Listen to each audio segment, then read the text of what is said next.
Assalamualaikum warahmatullahi wabarakatuh. Di sini saya akan menjelaskan sebuah topik, yaitu tentang stroke. Stroke adalah sebuah kondisi serius yang terjadi ketika pasukan darah ke otak terganggu dan mengakibatkan kematian sel-sel otak. Gejala stroke bervariasi pada setiap individu, tergantung pada bagian otak yang terkena dan tingkat keparahan kerusakannya.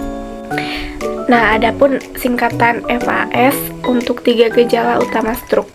Yang pertama F, yaitu face, yang dimana wajah terlihat asimetris saat tersenyum. Yang kedua A, yaitu arm, yang menunjukkan kelemahan atau kelumpuhan pada satu sisi lengan dan kaki. Dan yang ketiga S, yaitu speech, di mana penderita mengalami kesulitan berbicara dan menelan. Gejala lain yang mungkin muncul antara lain yaitu mual, pusing, gangguan keseimbangan, dan penurunan kesadaran.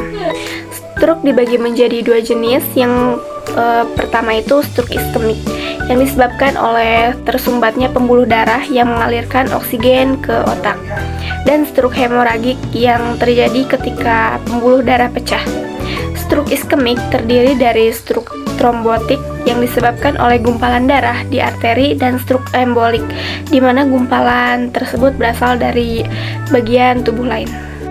Selain itu ada juga TIA atau transient ischemic attack, yang merupakan stroke ringan yang berlangsung kurang dari 24 jam. Faktor resiko stroke meliputi kondisi kesehatan seperti diabetes dan hipertensi, gaya hidup tidak sehat seperti merokok dan kurangnya aktivitas fisik, serta faktor yang tidak dapat diubah seperti usia dan genetik.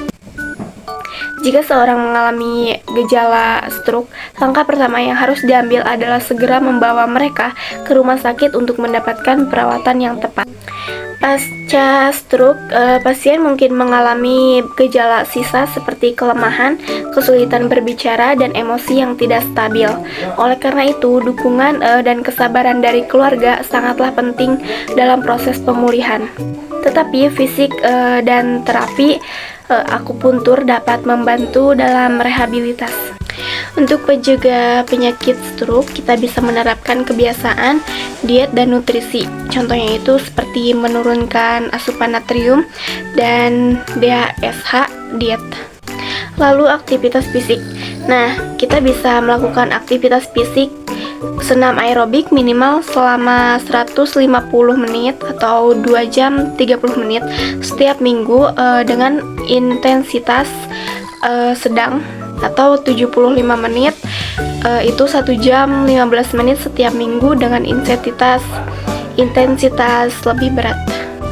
Selanjutnya yang kedua, penurunan berat badan sebaiknya dilakukan dengan target indeks massa tubuh atau IMT.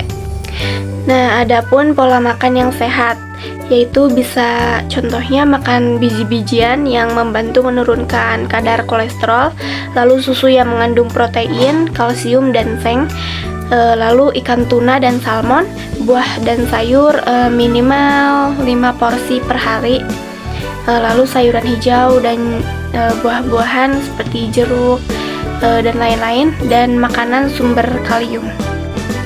Dan pencegahan stres bisa dengan tidur teratur antara 6-8 jam sehari.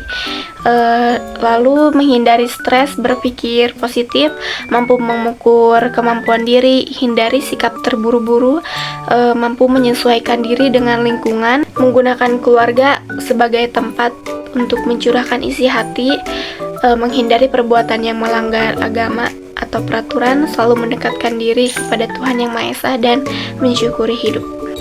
Nah, itu saja yang bisa saya sampaikan. Kurang lebihnya mohon maaf. Wassalamualaikum warahmatullahi wabarakatuh.